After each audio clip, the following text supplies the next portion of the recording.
Heritage లేకపోతే big బజార్ల కంటే బెస్ట్ సూపర్ బజార్లు మా ఆడబిడ్డలు పెట్టుకునేటివి వస్తాయి. దానికి కావాల్సిన సంపూర్ణమైన సహకారాన్ని అందించడానికి ఈరోజు మా ప్రభుత్వం సిద్ధంగా ఉన్నది. అదేవిధంగా అక్కడ టీవీలో చూస్తుంటే, అక్కడ వీడియో కాన్ఫరెన్స్లో ఉన్న మా ఆడబిడ్డల్ని చూస్తుంటే చాలా సంతోషం అనిపిస్తుంది. అందరు పాలపిట్టల్లాగా అక్కడ బ్లూ కలర్లో కనిపిస్తున్నారు. ఆనాడు మీ అందరికీ ఈ రాష్ట్ర ప్రభుత్వం పెట్టే చీర ఆడబిడ్డకు పెట్టే సారే అని చెప్పి ఈరోజు మనం పెట్టినాం. అందరు సంతోషంగా పండగకు కట్టుకున్నట్టుగా ఈరోజు అక్కడ చీరలు కట్టుకొని ఉన్నారు. ఒకప్పుడు ఇచ్చిన చీరలు మీకు తెలుసు, నేను పెద్ద చర్చ చేయదలుచుకోలే.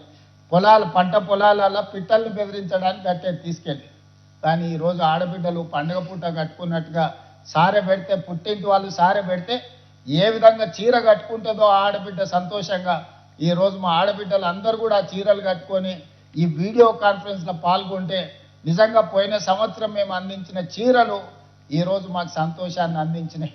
అదేవిధంగా పట్టణాలలో కూడా కొంతమందికి గతంలో ఉత్పత్తి పూర్తి స్థాయిలో రాక వాయిదా పడ్డది. ఇప్పుడు వాటిని కూడా సీతక్క గారు పంపకాలు మొదలు పెడతామన్నారు.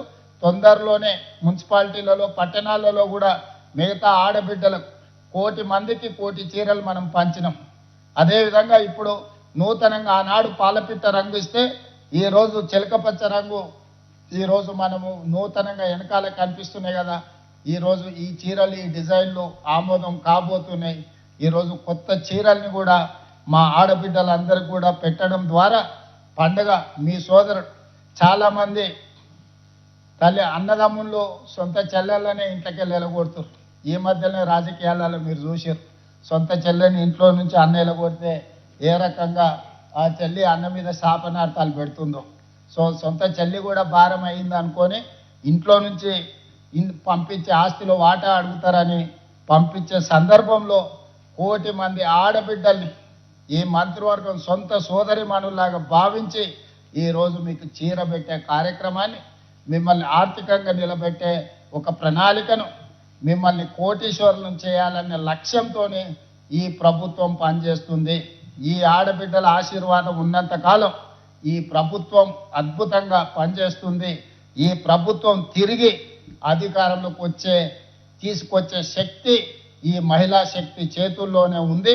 అందుకే 1,00,00,000 మంది బిడ్డలని 2034 లోపల కోటీశ్వరులను చేసే బాధ్యత మా మంత్రివర్గం తీసుకుంటుంది.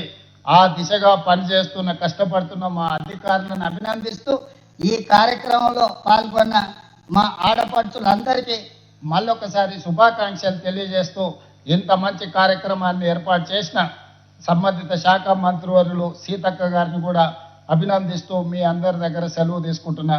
ధన్యవాదాలు ఆడబిడ్డలారా.